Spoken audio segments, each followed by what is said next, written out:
Hello and welcome to the Infectious Group Podcast, part of the Odd Pods Media Network. Recorded at the 33 1/3 Music Appreciation Center in Speakeasy, located just outside of Detroit, Michigan. The Infectious Group Podcast is your source for jammy jams, music news, and the best in-depth music discussion. Thanks for joining us. Now here are your hosts. Hello and welcome back to, at least Michelle and Kyle. Hi. How are things? So do what? Huh? Yeah. I feel like that's how this one's going to go. It's our season premiere. Hooray. We were harassed in a good way by many people for taking our usual 2-week break on social media. I absolutely love that people miss us. Mm-hmm. You know, more than a few people on social media were like, what am I supposed to do on Monday? I was like, I'm not entirely sure. I can recommend some other podcasts. No, thank you. Also, you don't even listen to other podcasts, so. I do. Not the ones I told you to, or I told you to is not the right phrase, but you know what I mean. The ones I ordered you to listen to. Yes. That's how this works, right? Yeah.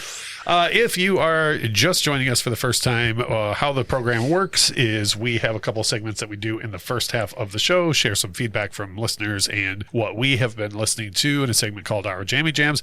Then in the second half of the program, we always have our main topic of discussion, and every other episode is an album review. This week's album review was my pick, and it is going to be Michael Jackson History Continues. So we will get to that in a little bit after we share some feedback and our jammy jams. I feel like this is going to be a good one of a review. We'll see, I guess. This is like the fourth album review pick of mine in a row, where when I put it out there, I was like, I got a good feeling about this, and then like 2 days later was overcome with grief that like the album that I love so much is going to get pooped on. So I don't know why you set yourself up for failure. So I did not with this album. So anyways, we have been off for 2 weeks, and we do have some feedback to share. So here it comes. Feedback, John. Don't worry about that. Right. Where would rock and roll be without feedback? Seth writes, and this was the first tweet that came in to us after our episode premiered 2 weeks ago, our season finale. Please read this on the first episode of your new season. Michelle, I am coming for you this season. Oh, no. I tried my hardest to be nice and find some common ground with you. I even said that you were great. It was really hard to do, but it's all off now. Watch your back. Why? You should listen to the last episode and see what you said, because it must not have been good. What did I say? Also, Seth sent another follow-up, and this is great. I adored this right here. Michelle, what is Stomp and Holler? Also, Michelle, I listened to 2,000 hours of Mumford & Sons. As soon as I saw that, I was like, that checks out. Yep, accurate. That so absolutely. That's Stop and Holler. Got it. Right, yep, absolutely.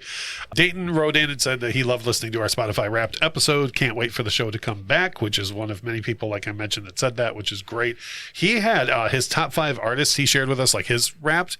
And man, it's all like rock or classic rock, but let's put it this way. On the list, he's got Eagles and the Beatles, along with like Dream Theater and Iron Maiden, which is like, pretty diverse to go listening to. And Iron Maiden's at number 1 and the Beatles at number 2. So it's like he's either in a really mellow, contemplative mood or just mad. Just raging. Yeah, just listening to tons of rage. Let's see here. Sean and Chris wrote us in and said, when you guys get back, I would love to hear Kyle's opinion on Tom McDonald's song Fake Woke, and Tom in general, which I texted you about this, and you said you'd listen to him. So Kyle, the floor is yours. So a lot of people give Tom McDonald shit because he talks about a lot of American issues and he's Canadian. So I believe he lives here now, but he is Canadian, so people feel like he does not have a place to speak about things that happen here. People, of the many problems people have with Roger Waters talking politics, yes. that people are always like, you're British, shut up. Yeah. He was once I don't know how big of a professional wrestler, but he was a professional wrestler at one point and then became a rapper. As you do.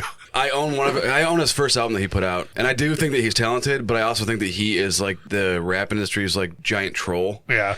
So he does shit intentionally just to get attention to himself. And he makes very valid points about a lot of stuff. Even if people don't believe he should involve himself in stuff like that, but overall, I listen. But you like the music? I listen to him occasionally. I do check out his new videos. Him and his girlfriend do these videos by themselves, and they're like very, very, very professional and well done. Like I don't know how the hell. What site are they on, Kyle? You can find them all on YouTube. Oh, okay. I thought maybe this was like a pay situation. No. Yeah, they do a very, very good job doing the music videos and stuff. And yeah, I don't know how the hell the two of them pull it off, but they do. Good. Yeah. And yeah. Overall, he's talented. He's a troll too. But, but yeah, well, I mean, you could accuse Kanye of that. Yes, you know? it's part. It almost has to be part of your shtick if you're in the industry nowadays. Yeah. So it has to be a thing. Yeah, which we'll get into it later about next week's topic. But yeah. I agree with that. You got to get attention some way these days. Another piece of feedback: it is during the 2 weeks between now and the new seasons when Michelle is not awesome. I feel so lost on Mondays. Listen, Michelle, I'm just sharing the voice of the people. But am I awesome now? Yeah, because we're back. Okay. Yeah. Thomas Diaz, a new listener, said, I just listened to your year-end streaming wrapped episode. Absolutely love the camaraderie, and I didn't realize you could rate the show on Spotify. Going to listen to old episodes and hook you guys up with a review now, which I thought was awesome. Only if it's a good review. So welcome. Welcome, Thomas, and there's an example of the joy that is Michelle. 1 star. This sucks.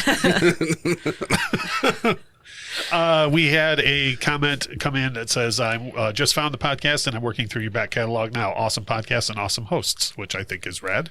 Very, very nice. Now, this next one here, I think is the first bit of pre-feedback we've ever got. I was listening to Michael Jackson History on vinyl the other night, and I posted a tweet saying that I was listening to it and that we were going to do the album as a review this week. And somebody retweeted us and said, I always put this down as a compilation. I had no idea that there was new material on it until the Infectious Groove podcast educated me otherwise. I ended up purchasing the album, and I think it's Michael Jackson's best work by far. Check out this podcast. You won't be disappointed. So I think that's rad. What? So wait, you want good reviews, but when people recommend us, it's too much pressure. I don't believe it. Why don't you believe that people like us? I don't get that. I don't believe that actual people like me. Oh, no one likes you. Kyle's got a kid with you, and I don't think he likes you all that much. There are some days. Moving right along. Our jammies.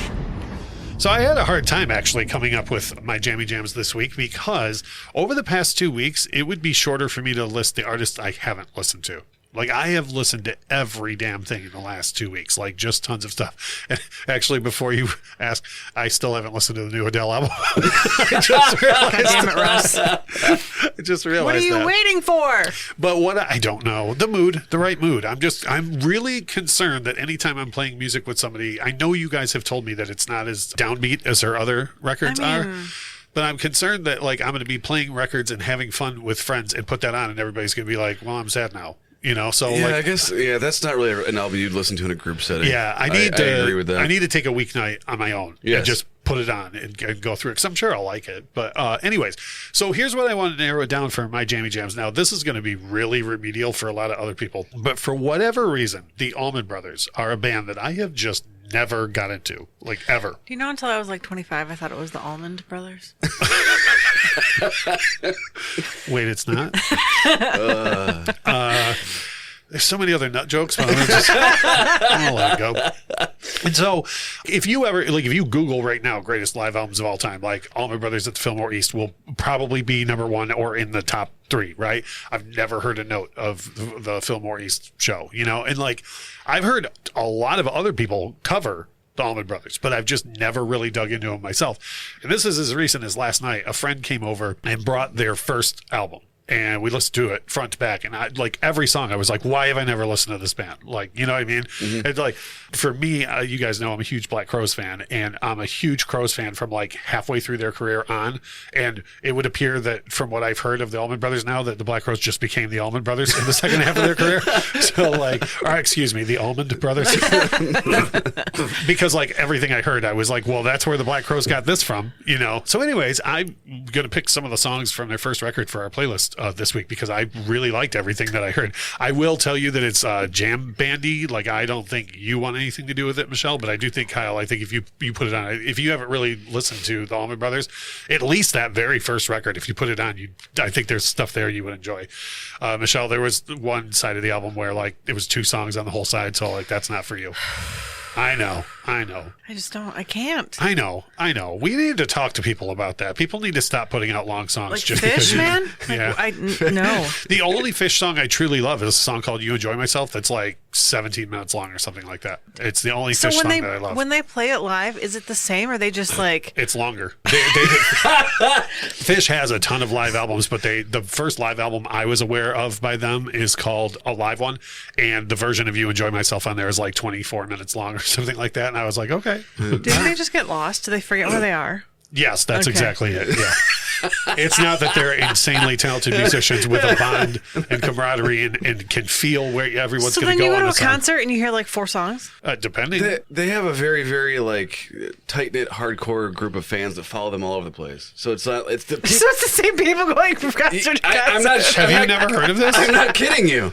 It's a real thing. There's No, I know, but There's like- other bands that have that too. But like That's they, it. Well, then just play at one spot and have everyone come to you. Just why do you? Kyle, will you please share your Jamie James? I can't. What I'm saying is that it's not a big deal how long the songs are because everyone who's there is a Fish fan and has been following them around all over the place. It's the same thing as the Deadheads. Like Yes, Grateful Dead yeah, fans same used to thing. follow each other, or follow from city to city to city. Fish fans do exactly the same thing. Almost every jam band, Dave Matthews has people same that do kind of that. thing. Yeah, you're right. Whereas Michelle's like, okay, but I want to go to one show. I would like it to be over by 9 p.m. and play only the songs I want to hear. Within 20 minutes of my house. Yeah, and shorter versions if possible. Yes. Which is Kyle? weird because I've seen the Lombello in like 2 countries and yeah. 6 states, and Yeah. Okay, so you get it. they made me. You just like to set Yeah, the well, you judgment of are other- one of those people. As soon as the Lone Bellow puts out a song that's like 6 minutes long, she's going to be out. Yeah, I have a stopwatch. The sheer audacity. Kyle, you always have diverse jammy jams that you're listening to. What have you been listening to the last couple weeks? So Nas and Hitboy released a record called Magic, and Hitboy produced all the tracks, Right and on. obviously Nas is rapping on all of them. It's fantastic. Right on. And I always say that Nas is still one of the top talented rappers in the industry, Yeah. and he has been forever. And people Yeah. shit on him now. It's like he's underrated, He which is a weird phrase to somehow, use. yeah, somehow Yeah. he has become he flies under the radar. Yeah. I was just speaking with somebody about music last night who said this phrase to me seriously. Oh, well, I think the Beatles are underrated in a way. And I was like, no. No.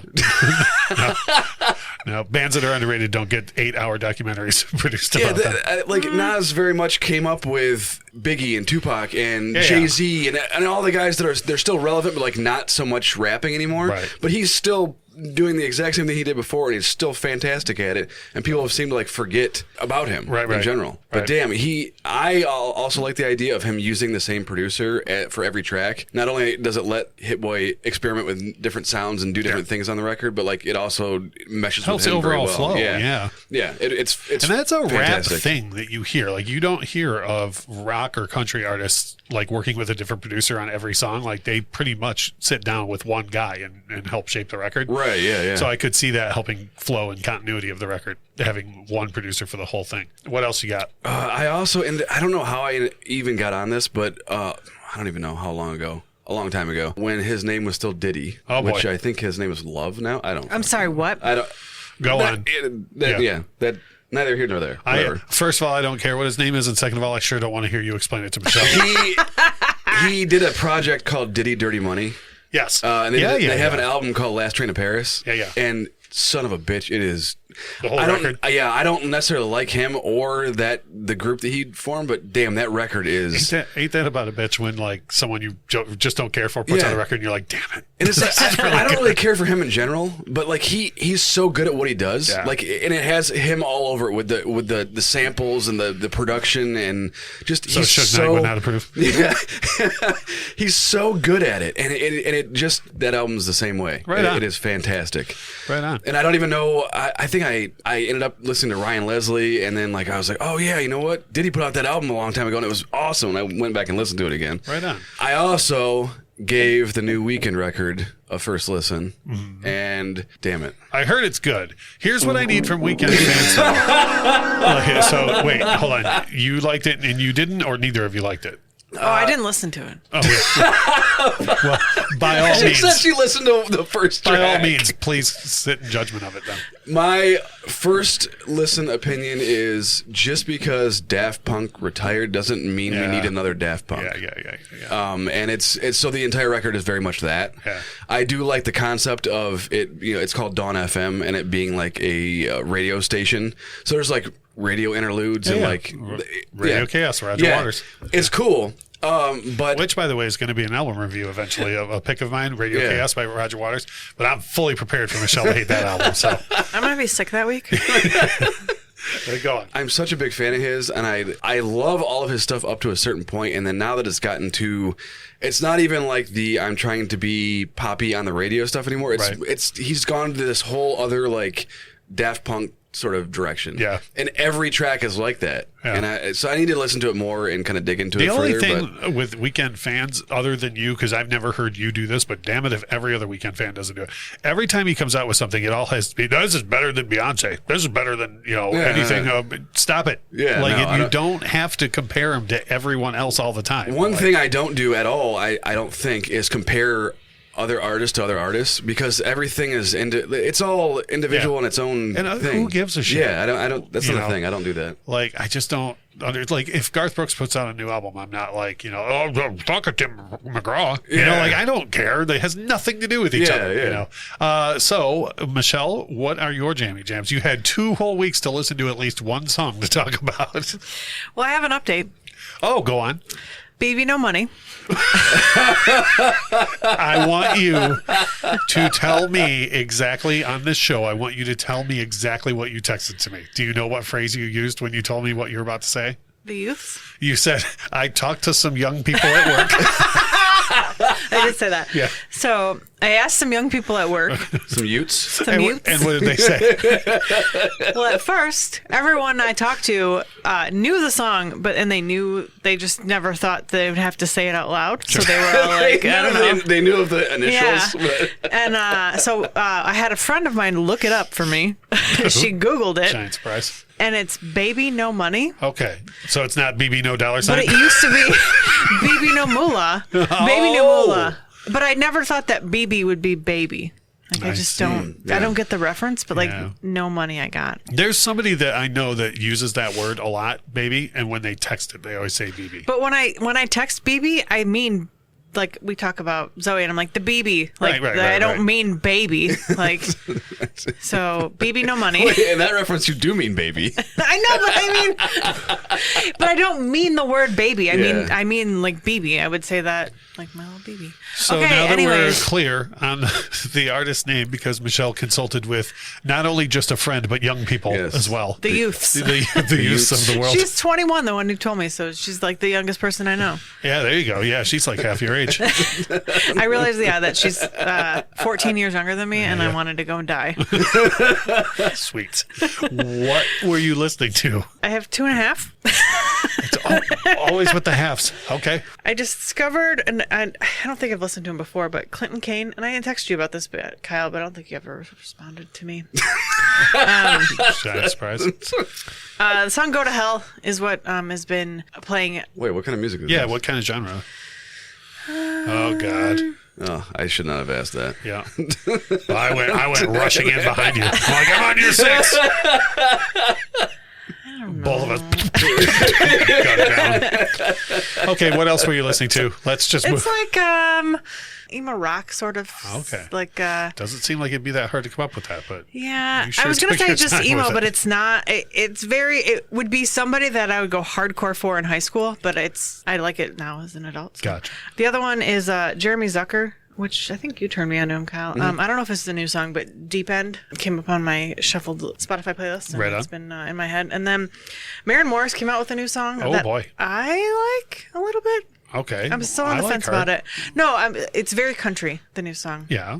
So seeing as she's a country she's my artist. half one. That's the half one. Why is it a half? Because I'm not sure if I fully love it yet. I've been listening So to it. for Trying. the segment called Our Jammy Jams, you brought to us a song that you might like or not. Kyle just bought you an entire album that he might like or That not. he does like. He just said he doesn't know.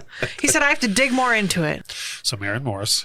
It's called Circles Around This Town, and I think I like it. Okay, so let's give it 3. Okay. Let's say it's 3 Okay. Jammy Jams. Oh boy, it's good to be back, but not.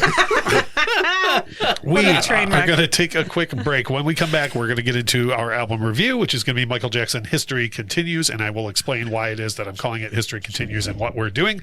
We will be back in just a moment. You're listening to the Infectious Group podcast on the Odd Pods Media Network.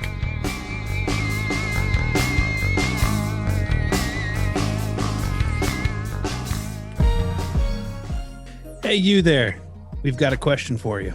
Are you tired of clickbait stories and the loudest voices driving discussions in culture and entertainment? If so, I'm Dylan. I'm Kendall. And I'm Corey. And we host the podcast From the Middle. We're middle-class guys living in the middle of America, in the middle chapters of our lives with points of view somewhere in the middle. We take a more reasonable and centrist approach in our discussions covering genres like comedy, culture, entertainment, and interviews, with really interesting folks like business owners, comic creators, doctors, news anchors, New York Times best-selling illustrators, professional stand-up comics, and more. We really value a relaxed and conversational podcast, one that we hope is so fun and laid back, you'll forget you're not actually hanging out with us. So search at From the Mid Pod, just like it sounds, or check us out everywhere you can find podcasts. I'm Rob. I'm Nick. And I'm Joe. I love it. I think it's kind of meh. And I've never seen it. We're keeping up with the Kardashians. A podcast covering 7 seasons of Star Trek Deep Space Nine. But that's not it. We go down the wormhole of pop culture, life, and Garrick. New episodes every Monday. On your favorite podcasting platforms. You can also interact with the show on Twitter at KardashiansPod. And just like the Ferengi, we can't wait to stroke your lobes. We are back, and as I said in the first half, the second half of our episode is always our main topic, and every other episode is an album review, and we have different criteria for the ones that we pick, and one of the ways that we do it is to have each of us just pick an album for the other two to listen to. It has gone very successfully in some weeks and wildly unsuccessfully in other weeks. I'm hoping for a bounce back week here because I've had several in a row that Michelle has not enjoyed, so let's see how this goes and let's get into it. The Infectious Group podcast. Album review.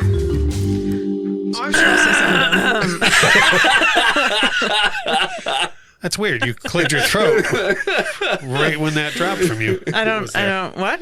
I didn't hear it. The album I have picked for us to review is Michael Jackson, where the actual title of this record is Michael Jackson History, Past, Present, and Future, Volume 1. Is there a Volume 2? No. Okay. Mostly on account of the fact that he put out one more studio record after that, and then, passed away not long after. I would argue you could make another hits package easily for MJ, but this was the one release under that moniker. And the reason why I say History Continues is because the album is divided up. If you get it on CD, it's divided up into 2 CDs, and the first half of it is all greatest hits. So, history. And history making songs. And the second half is all new material at that time. And the album was released on June 20th, 1995. For me, and we'll get into this, but I absolutely love all of the new tracks that are on the record, the History Continues portion of it. And I don't really think you can review a greatest hits, so that's why I figured we could just do History Continues instead of the only thing I could think is you could critique why is this song on there, but that one's not. You know what I mean? So to me, I didn't feel like it warranted much of a discussion. It's good you explained it too, because I feel like there would have been a bunch of people scrambling around looking for something that's called History Continues. Well, what's funny is there was a standalone release on CD of the History Continues, on its own, just that portion of it at one time. And I would love for the album on vinyl. It's extremely rare to find an original pressing of it, and it's actually odd on vinyl. It's on 3 LPs, so the greatest hits is on the first LP and one half of the second LP, and then the beginning beginning of the History Continues part is on side 2 of that, and then the other LP. So I would love for them to release it separately, like put the greatest hits on 2 LPs and put History Continues on 2 LPs, like release it separately. But that would require Sony actually giving a remote shit about one of the largest selling artists of all time that they don't ever do anything right with in promotion. So the reason why I picked this album for review is this happens to be my personal favorite Michael Jackson album out of all of the stunning works that he left us with. This by far to me is the one that means the most. I think it's a perfect reaction to what happened to him in 1993. He being who he was and his stature as an artist and the way that the 93 trial for him went, I feel like he had every right to just put out a Michael Jackson record that didn't address anything. You know what I mean? Like just be like, here's some more Michael Jackson music. And the fact that this cat took it head on, like a greater majority of this record is like, so I know you're talking about this. Here's some thoughts, you know? Yeah. I love that. Like in the way it's said, it is perfectly stated in my opinion. And we'll get into all of those things. But one thing I do want to mention is we always talk about this. The reason why we have no problem discussing his material is that me personally, I've done a bunch of research and I don't want to get into all that right now.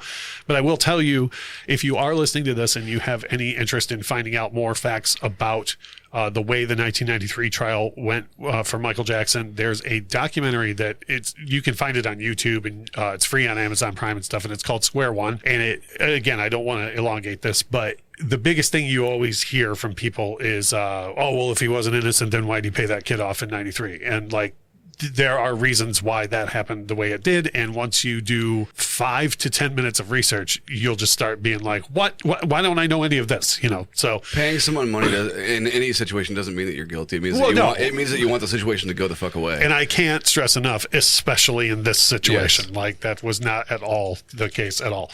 So the way we do our album format, we don't do an album track by track review. In this case, we kind of might end up because of how many songs I love on this record.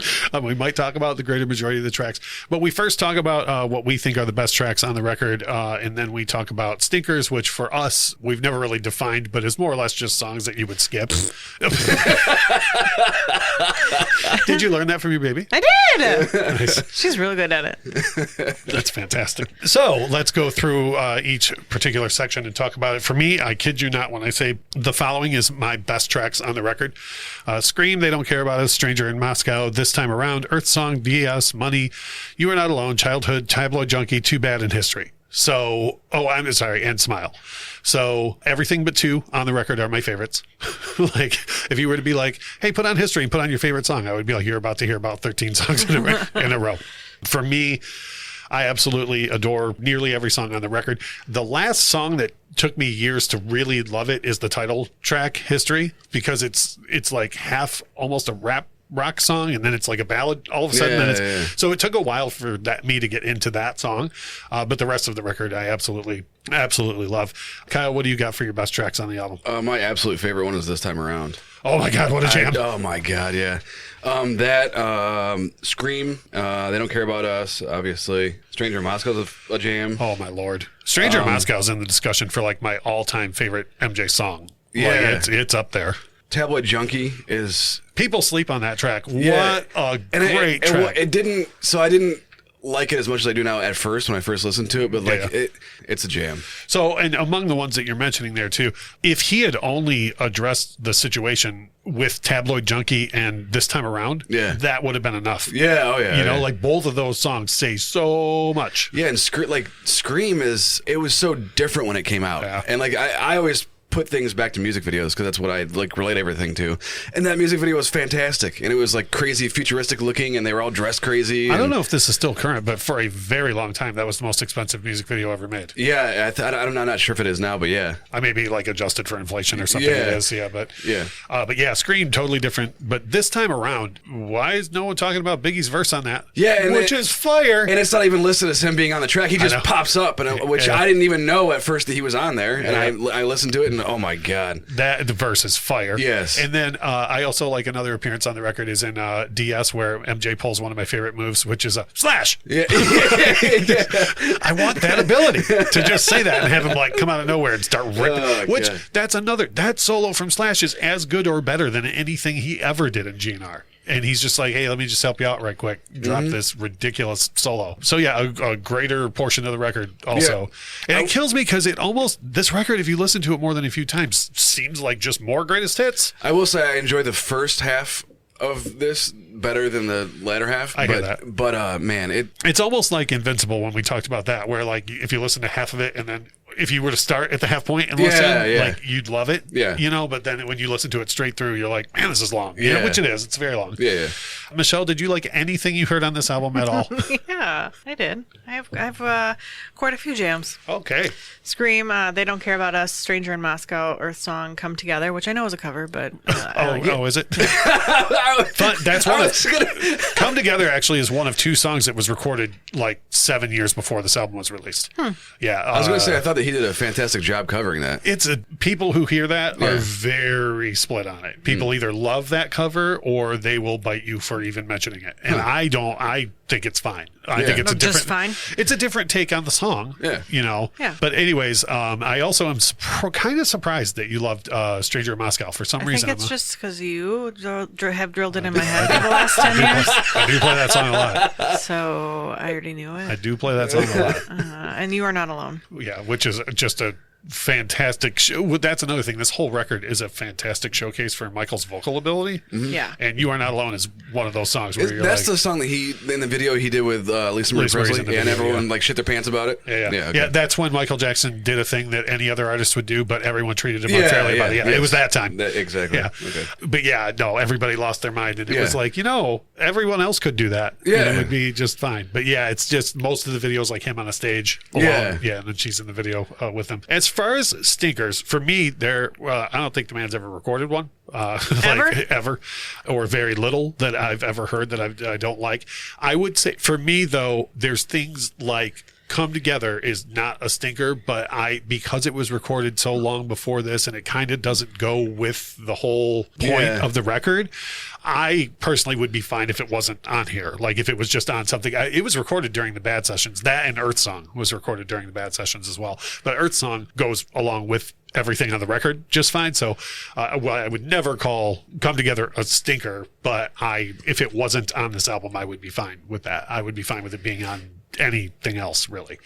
And I just don't know. It was recorded during the Bad Sessions. It wasn't used then. It didn't end up on Dangerous. And I kind of feel like they were just like, I don't know, there's extra room on this CD. Let's throw it on there. Kyle, did you have any stinkers? Because I feel like Michelle's going to have a bunch. I don't have. So I could take or leave DS and Money. Oh, that's upsetting. That's wildly upsetting. But I wouldn't consider it. I don't consider anything that he's ever done a stinker. Right. Because you're saying the same thing. He's just too fucking talented to be able to not. Yeah. So Money, I absolutely love. Well, lyric content. Alone, like he's just mad and it's like, so here's what this was done for. Right? I guess my issue with that song is like the flow of it. It doesn't the way it's put together is weird. I put too long, weird ending. That's exactly my review for Money. for Money? Yeah. Well, thank you for that in-depth analysis. You're welcome. So DS, I give extra points for a couple of reasons, and hold on. Michelle has her hand raised. Are you going to ask why it's called DS? Yeah. Okay, so I can't understand the chorus. I've listened to it like 20 times. There's a reason why, and it's because of a thing called defamation of character lawsuits. So think of the chorus of that song in your head. Yeah. Okay, the prosecutor in California's name was Tom Sneddon, but you see, this song, because of defamation of character lawsuits, is not about Tom Sneddon. It's about a guy named DS. You see, it's about a guy named Don Sneddon. So when he says these things about like how this person might be a white supremacist and might be out to get people just for their race and is out to get this one particular person because he's too powerful of a black man, Michael Jackson is not talking about Tom Sneddon in that song. Not at all. Not at all. And see, which is why the chorus is purposely that way. See, I was like in my car, like I had it cranked to like 100, and I was like, what is happening right here? That is the importance of context is what you just explained. Right. The average person that's going to go and listen to this is going to have the same reaction. She is like, what the fuck is going on here? Absolutely. But then if you know that, it makes a shitload more sense. If you know that, what a baller-ass move that is. Yeah, totally. And then the other thing I will give the track points for is, again, Michael's ability to just go slash and have him show up out of nowhere. And that particular portion of the record, you guys know, I go on about track listings and how flow is important. Of that portion of the record, it's like if the song before, if you were to play for me the song before DS and have it end, I'm going to hear the start of DS in my head next. And same thing with Money, you know. Also, sorry about the weird ending on Money, Michelle. I can't do anything. And like we were talking about before, I think that if those two tracks were separated from the first half, then I would like them more. But the first part is like, oh my god, it's so good that like it. The kickoff of Scream is so strong that it into They Don't Care About Us into Stranger Moscow. Yes, exactly. I would argue that's the greatest start to any MJ album. Yeah. I mean, it's just thunderous. Yep. Just like, and all three songs make completely different statements. Mm-hmm. You know, like they go from very much focused on just him to the universal messaging and They Don't Care About Us. And then really Stranger in Moscow, while it is about him, could be applied to anybody who feels lonely. So, but yeah, the way the record starts is just fire. So we often, I'm sorry, Michelle, do you have more stinkers? My bad. You shared with us your in-depth analysis of Money. What else do you have? Little Susie Pie Jesu. That's great. So Little Susie is one of those songs that I'm sure Michael Jackson fans will correct me on this, but that song is about a person a girl who passed away. About a news story that Michael read. And I'm an asshole. Yes, you are. Shit. And so he was moved enough because that's one of those songs that when you're looking at the overall messaging of the record, it doesn't go with everything else.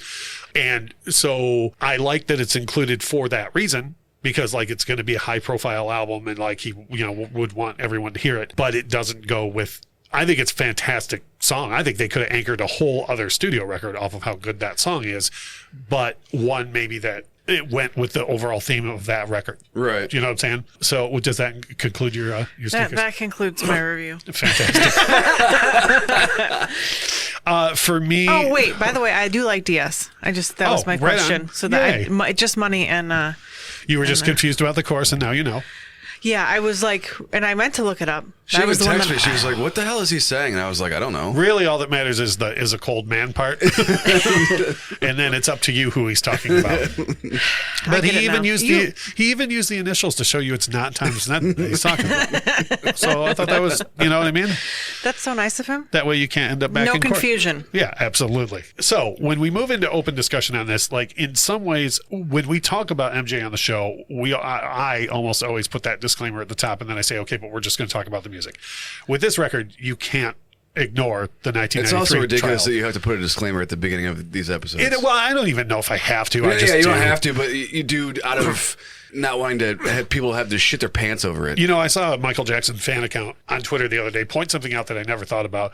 No other fan base has to deal with that. Yeah, Elvis Presley did some wild stuff. The Rolling Stones, Led Zeppelin, David Bowie. All of these artists have done wild things. It's because he's been marked the worst thing that you could be marked in. Yeah, which is society. insane. Yes. Yeah, and the media, in their hurry to continually push that narrative, has never once been like, "Oh, also we were wrong about that." Yeah, you know what I mean? Like they never ever like you look at all like just this latest horseshit that came out a couple of years ago. The I'm using Dr. Evil quotes documentary that was on HBO has been proven to be such horseshit and been thrown out of court. You hear about that in the media at all? The only way you two heard about it is because I sent you a link to it. You know what I mean? Didn't they pull it from HBO? I don't know or care. Yeah, I'm sure it is. I couldn't care less where it is. I just am. The fact that the media hasn't even been like, hey, remember how we pushed that really hard in your face? Like, our bad, that was all horseshit. Well, they're never going to apologize for being wrong. Yeah, well, they're like me. This is not the place to compare yourself to the media. So for me, though, the reason why I look at this and I go, I think it's a bold ass move to just take that head on your record. Like, not even make a public statement, which I mean, he did, but just to be like, hey, and you know, I'm sure it was Sony's part. It's coupled with the hits, right? So people are going to buy the hits. You know, and then it's also like you're going to hear my side of things. And I think that it's way more. So obviously, this is all way like before social media. It's more common now for an artist to get on social media and be like, "Hey, fuck this. I didn't do anything wrong. Blah, blah, whatever." Yeah. But back in the day, he didn't have that option. Yeah. So he used the one option that he had was to record songs and say, literally "Fuck let the you." music do the talking. Yes. Yeah. Oh, speaking of fuck you, we got a text from Michelle yesterday that said Michael said a bad word. He said a couple bad words. Michael says more than a few bad words on here. It wasn't even my first time hearing that song, let alone the first time listening to it this week. And I was just like working away, listening to it again, like just in ambient in the background. And I was like, there was an F. I remember that was like earth shaking in '95 when the album came out. It was earth shaking today. There were like news stories that were like, Michael Jackson's got a new album coming out. Oh, he's going to say an F. Yeah. Like, and I was like, what did you told me? You said some other letters too. Oh, it says yeah. an S and a B. Some S's and some B's. Yeah. That's how you know he was fucking mad, man. And there's a lot of controversy over some of the lyrics in "They Don't Care About Us" as well. And I wanted to bring that up. Yeah. I hate censorship. Yeah. And I was kind of angry to see the that only way you can get it, that they censored that out. Yeah. So that's another reason why I'm concerned with a vinyl reissue. Yeah. Because the only way to get They Don't Care About Us uncensored is on the original vinyl pressing of the album. Is that what you have? Yes. Okay.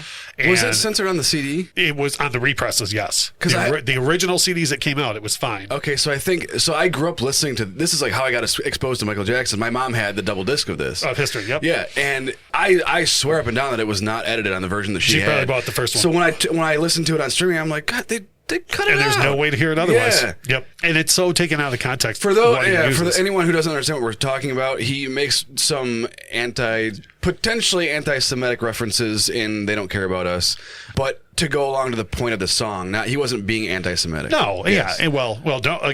Don't let the facts get in the way of everybody misinterpreting things and running with whatever they want, For me, I know I just mentioned this already in this episode. Track listing matters to me so much, and flow and everything. And it is not lost on me that this record starts with Scream and ends with Smile. And to me, you talk about a gargantuan effort to be, like you said, Kyle, he was accused of being the worst thing you can accuse a person of. The whole world just went, oh, okay. Yeah, that's just fact now. Like when it wasn't at all. And here's a person who has done at the time, well, for the rest of his life too, but at the time had done nothing but try to help people. And for me, I think I've told you guys this before. If I had put this record out, it would have been called Go Fuck Yourself. Yeah. And all 14 tracks would have been the same title.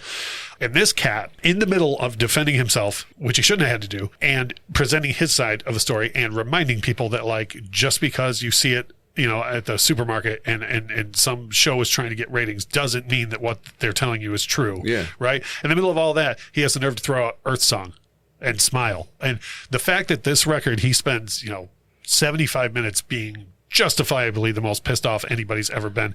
And then to end the album with Smile and be like, it's going to be okay. Mm-hmm. Like, all you got to do is just keep pushing. That's stunning to me that he even took time to do that. Now, I don't know if you guys know this. Smile was his favorite song. Mm-hmm.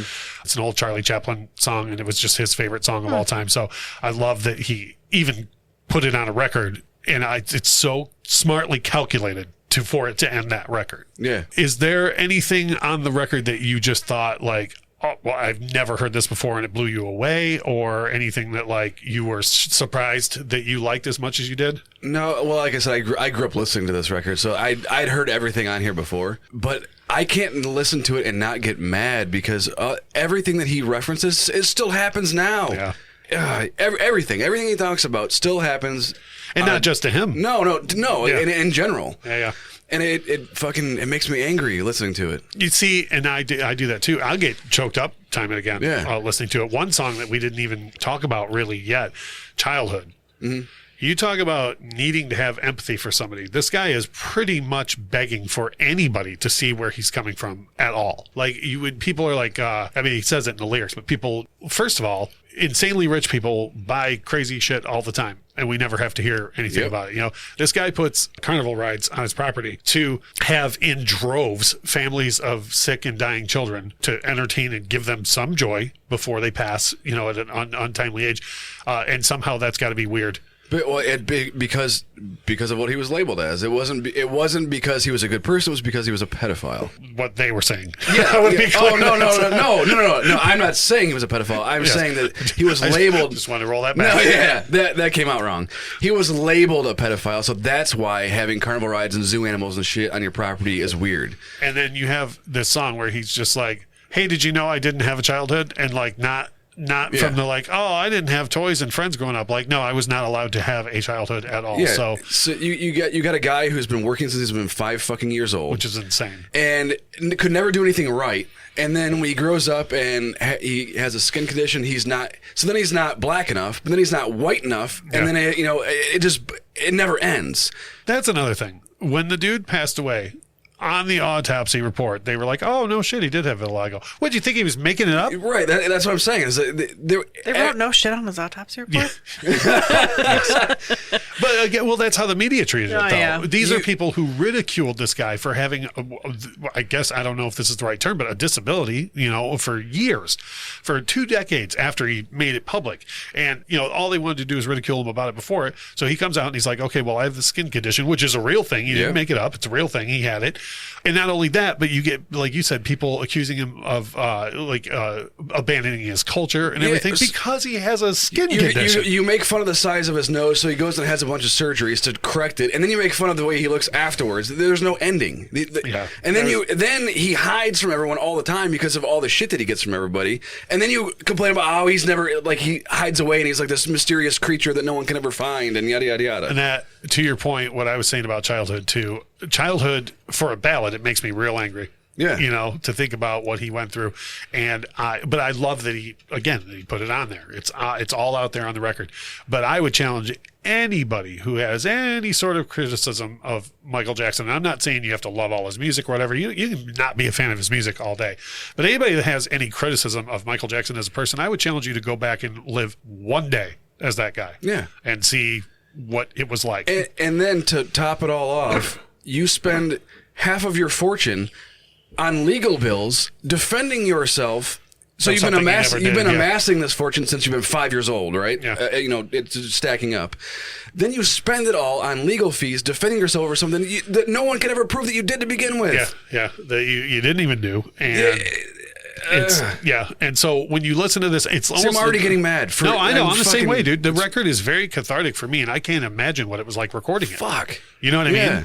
Like, could you imagine? I bet in the studio it was like, oh, I'm going to say something. Yeah. The screams in Scream are authentic. Oh, for sure. And I also like when they make it sound like all like digitized the scream. Yeah. Oh my god. The production is ridiculous on the album as a whole.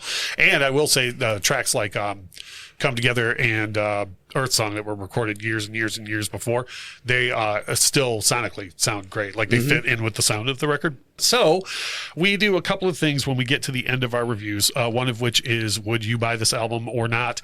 And then we give it a rating on a scale of 1 to 10, with 10 being the best. And I don't want to name names, but some people here are known to make wild ratings that are far lower than they should be. Russ. Would you buy this album? Yes, I have many times. I've actually owned this album on every format I know that it's available, ever been published on. Like I was one of the 4 people who had a mini disc player, and one of the first mini discs I bought was the double disc set of what is a mini disc? history. Oh Jesus! Oh no. So one of the 4 people who own mini discs, obviously not Michelle. I own it on vinyl. I have an original pressing of it on vinyl. I actually have a sealed copy of it on cassette right over there. Someone actually gave me that as a gift, so it's still sealed. So I have owned this record on every format available. I would tell everyone in the world to buy it, and I have purchased the album for people before. Like I've been like, let me help you out, and slid a copy of History their way. Kyle, would you buy this record? Yeah, 100%. Yeah, for sure. Yep. Michelle, why wouldn't you buy this album? I would buy this album. You would. Yeah. And then also sometimes I ask this like addendum to it. Would you tell other people to, either based on the messaging or just the music alone, would you be like, yes, you should get that? What? Would you either because people should hear both. his side? Okay, both. Yeah, you yeah. would. Okay, the songs are strong enough to where you'd be like, and you'll also like this music. Yeah, and I feel like maybe this is just you drilling things into my head. It's happened. So you say you've heard Stranger in Moscow before. Yeah, but I'm saying like there was enough on the second half that I already knew that like I feel like even though if you're buying it for like the hits package on the disc 1, if you go on to disc 2, there's going to be enough stuff that you already know to carry the album, at least. Right. I think for people like me. I feel like if nothing else, most people know Scream and You Are Not Alone. And then they don't care about us in the past 5 years alone with everything going on in the social climate. It has really reinvented itself. Yep. It's funny because that was never a hit here in the U.S. They don't care about us. And so when it got a resurgence in the last 5 years, the whole time I've been like, yeah, I know, right? Yeah. I feel like Earth Song was a hit, no? Earth, I don't know if it was a hit here in the U.S. Maybe I remember it. Earth Song was enormous the rest of the world. I know the answer is going to be no, but have you ever seen the music video for that? No. Is it like Ferngully? It's wonderful. Is it what? Like Ferngully. Oh, no. It's like the Earth being destroyed and Michael trying to stop it. Ferngully. Yes. Yes, sure. Yes. Isn't that what he does in This Is It? Isn't there like a bulldozer? And there's shades of that in This Is It. Look at you remembering something. I can't believe she remembers Ferngully. I know. That's part of my childhood, man. Nice. Actually, I think of Ferngully every time I hear that song. Here's the part where I think this is all going to go south because I feel like this has gone better than I expected. And I don't think I've given out this rating yet on the show. And I sincerely mean this. This is a 10 out of 10 record for me for several reasons. Even though there are tracks that like I could put Little Susie on another record. I could put Come Together on another record. First of all, for the sheer audacity of making this album, that's like an automatic 8 for me. And then on top of that, I have an enormously high bar for Michael Jackson and his quality of output, right? I think everything on this record is as good or better than anything he had done before. Like, if you think Beat It and Billie Jean are great songs, oh my God, are you ready to hear him take it to the next level with everything on this record? For all of those reasons, everything I said before, absolutely a 10 out of 10 record for me.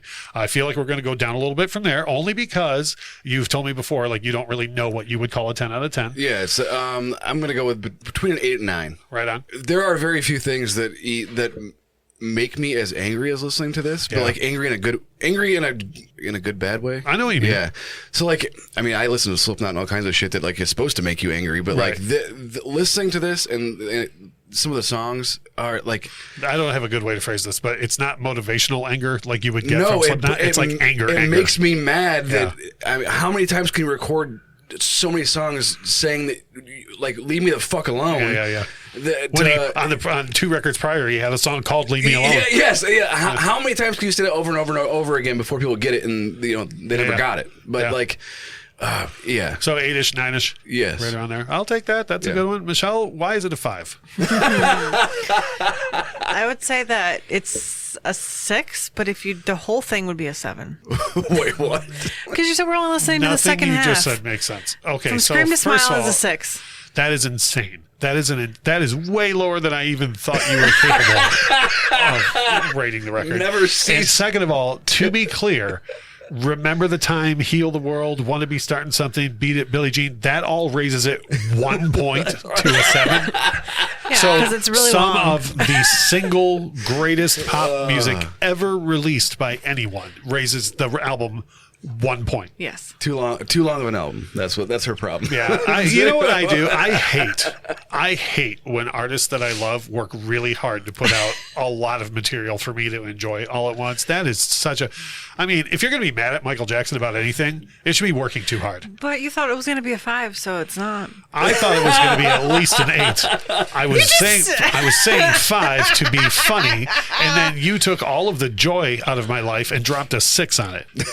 The end. How can you like that many songs on a record and rate it a 6? Because there's a lot of other songs. Listen, Michael Jackson has endured a lot of injustices, and I feel like this is just another one to the 7. list. Oh. And to be clear, an 8 if you include all of the groundbreaking. Yes. Amazing. Okay, I just want to make clear. Fine. You convinced me. So a lot of times we ask for feedback on episodes, and I've joked several times about giving out Michelle's home phone number, and I feel like I'm gonna for this one. This is definitely something that when every tweet that comes in about your rating, I'm just gonna slide it your way. Get ready for a lot of screenshots. I'll have to figure out my Twitter password again. Right. I wouldn't if I were you. If you figure out your Twitter password, I would delete it as soon as you figure it out. That was our season opener and our album review of Michael Jackson's History, which is the History Continues portion of it, which, by the way, I guess that means that Michelle would give the greatest hits portion a 1 out of 10. You don't add them together. You could. You don't play by any rules. They're each a 4. We are back to our weekly format now, so everybody stop hating on Michelle for that. You can hate on Michelle for other things, just not for us. Michelle's great. Yeah, well, we'll see. I don't think a lot of people are going to think we're that great. Wonderful? Yeah. Excellent. Smart? Who are you describing, Michael Jackson or yourself at this moment? Me. When we come back next week, we are going to talk about a topic that's been going around lately about how staggeringly low the payouts are for artists who stream. And there was a tweet sent out where people see all of this, exactly how you pretty much have to move heaven and earth to make $1 off of music at all from streaming services. So we're going to talk about that, and we thought it would be good for that topic because it's going. The next episode that you hear from us will actually be 2 years to the day since we started the podcast, which I think is pretty awesome. Yay. So we've always been advocates for artists and trying to get people to listen to more and purchase more music and support more artists. So I feel like that's like a pretty good topic for us to have on the 2 year instead of just celebrating we us also more. don't get paid shit for anyone listening to us. So if we it's have a lot of Patreons. Yeah, no, I'm saying like from Spotify or Apple or anybody. Oh, they don't pay us shit. Oh, no. Yeah. Yeah. They would much rather us not even be around. That's for damn sure. We have to pay them. So if you've heard this episode and you want to leave feedback for Kyle or I, please do so on Instagram or Twitter or our Facebook page. If you want to leave feedback for Michelle, I write a strongly worded letter. Also, I'll say this now. I'm not going to fight with anybody over Michael Jackson, so don't. As far as like somebody being like, I'm going to tell you to shove it up your ass. Yeah, I'm pretty much over fighting about it anymore as well. It's just the facts are the facts, and that's all there is to it. Anybody who wants to argue with you regarding what Michael Jackson did or didn't do to be accused of, I can guarantee you has not done a minimum of 10 minutes of research. They also could just go find somebody else to argue with. Well, there's that too. There's plenty of people on the internet. There's a whole internet out there. You can just argue with those people. Like we always say about this time, without music, life would be a mistake. Bye. Bye.